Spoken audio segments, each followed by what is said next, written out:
Good morning students. So today's topic is care of child with pneumonia. ठीक है। सो pneumonia respiratory system का एक disorder है। Respiratory system से रिलेटेड जितने भी डिसऑर्डर्स होते हैं वो हमने पहले वाली वीडियो में डिस्कस कर लिए हैं। ठीक है, जैसे अस्थमा, ब्रोंकाइटिस। ठीक है, तो निमोनिया भी तब हमने यहाँ पे डिस्कस किया था। तो यहाँ पे हम देखेंगे निमोनिया वाले चाइल्ड को कैसे केयर करना है। ठीक है।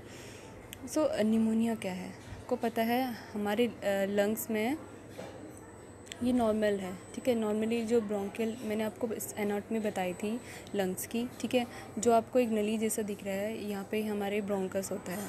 ठीक है, ट्रैकिया है, ट्रैकिया के बाद जहाँ पे नली ख़त्म होती है वहाँ पे हमारी ब्रोंकस स्टार्ट हो जाता है। ठीक है, तो इसी में क्या होता है कि इन्फेक्शन हो जाता है, सूजन हो जाती है, तो उसको हम ब्रोंकाइटिस बोलते हैं।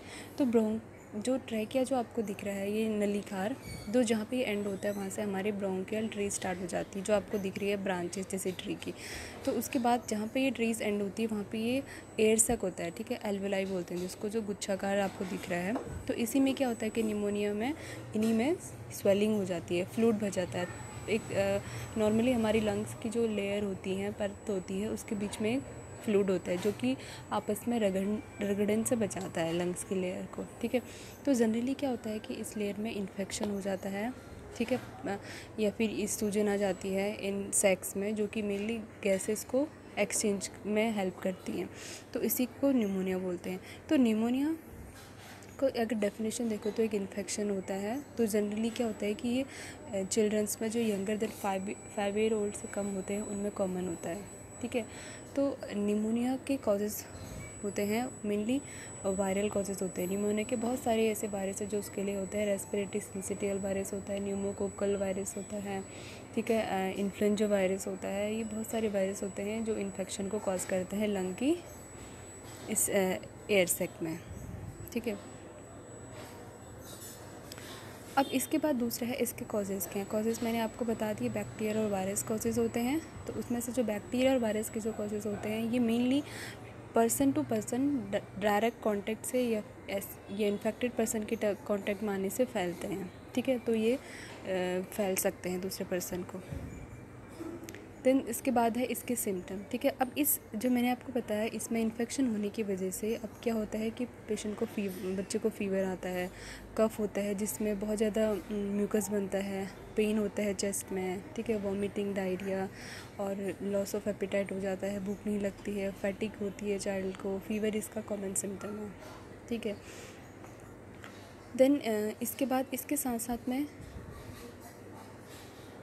रेस्पिरेटरी सिस्टम से रिलेटेड जैसे ब्रीदिंग रेट होता है वो बढ़ जाता है। ठीक है, फीवर के साथ साथ हार्ट रेट जो होता है वो भी बढ़ जाता है। ठीक है, अब इसके बाद है इसके सिम्टम तो हो गए। देन इसके बाद है अब निमोनिया वाले चाइल्ड को कैसे पता चले कि उसको निमोनिया हुआ है। ठीक है, तो निमोनिया में लंग्स की जो एल्वेलाई होती हैं उसमें इन्फेक्शन हुआ है, तो चेस्ट एक्सिस से इसको पता लगा सकते हैं। ठीक है, ब्लड टेस्ट से क्या पता चलता है, इन्फेक्शन का पता चलता है। स्पुटम कल्चर से जो एक्सेसिव म्यूकस बन रहा है उसका टेस्ट करते हैं। और ब्रोंकोस्कोपी होती है जिसके नली इंसर्ट की जाती है ब्रोंकस गले में, जिससे हमें लंग्स के स्ट्रक्चर का पता चलता है कि कहाँ पे प्रॉब्लम है। देन पल्स ऑक्सीमीट्री से हम क्या करते हैं, एक छोटी सी मशीन होती है जो कि मेनली फिंगर में लगाई जाती है, जिससे बच्चे का ऑक्सीजन का लेवल कितना है और उसका हार्ट रेट कितना है ये पता चलता है। ठीक है, इसके बाद है ट्रीटमेंट। ठीक है, मेनली क्या होता है कि बैक्टीरिया अगर निमोनिया है तो उसके लिए बच्चे को हॉस्पिटलाइज करना होता है, जिसमें कि उसको फिर एंटीबायोटिक स्टार्ट की जाती हैं। लेकिन अगर वायरल है तो वायरल कुछ ही दिनों में वो खुद से ट्रीट हो जाता है और उसके लिए एंटीवायरल स्टफ बच्चे को दी जाती हैं। ठीक है, तो जनरली जो ट्रीटमेंट होता है इसमें रेस्ट, प्लेंटी ऑफ रेस्ट देना होता है। ठीक है, ज़्यादा तरल पदार्थ देने होते हैं बच्चे को, और कूल मिस्ट ह्यूमिडिफायर देते हैं, जैसे कि जिसमें स्टीम बोलते हैं, जिसको स्टीम इनहेलेशन किया जाता है। एसिटामिनोफेन जो बच्चों में फ़ीवर के लिए दी जाती है, सेफ ड्रग है, और लेकिन इसको डोज बच्चे के वेट के अकॉर्डिंग दिया जाता है, डोज कैलकुलेट करके। ठीक है, और कफ के लिए मेडिसिन दी जाती हैं। अब इसके बाद है हॉस्पिटल ट्रीटमेंट क्या है निमोनिया का। हॉस्पिटल में मैंने आपको बताया अगर बैक्टीरियल है तो एंटीबायोटिक से ट्रीट करते हैं, आईवी देते हैं एंटीबायोटिक और आईवी फ्लूइड्स देते हैं, ठीक है। ऑक्सीजन थेरेपी देते हैं। ऑक्सीजन थेरेपी बहुत टाइप की होती है जिसमें मास्क के द्वारा भी देते हैं या फिर नेज़ल कैनुला, ये जो इस पिक्चर में दिख रही है ये नेज़ल कैनुला है, ठीक है। या फिर अगर बच्चे को बहुत ज़्यादा म्यूकस बन रहा है तो वो उसको निकाल नहीं सकता है तो इस कंडीशन में सक्शनिंग किया जाता है। एक सक्शनिंग एक लंबी से नली होती है जिसमें एक प्रेशर के साथ में सक्शन के मशीन से उस म्यूकस को बाहर निकाला जाता है, ठीक है। और तो इसके ट्रीटमेंट में यही था कि सिम्टोमेटिक ट्रीटमेंट जो मेनली जो भी घर में किया जाता है, ठीक है। प्लेंटी ऑफ रेस्ट देना है, ज़्यादा फ्लूइड देना है, कूल मिस्ट ह्यूमिडिफायर देना है। इसमें आता है आपका नेबुलाइज़र भी आ गया और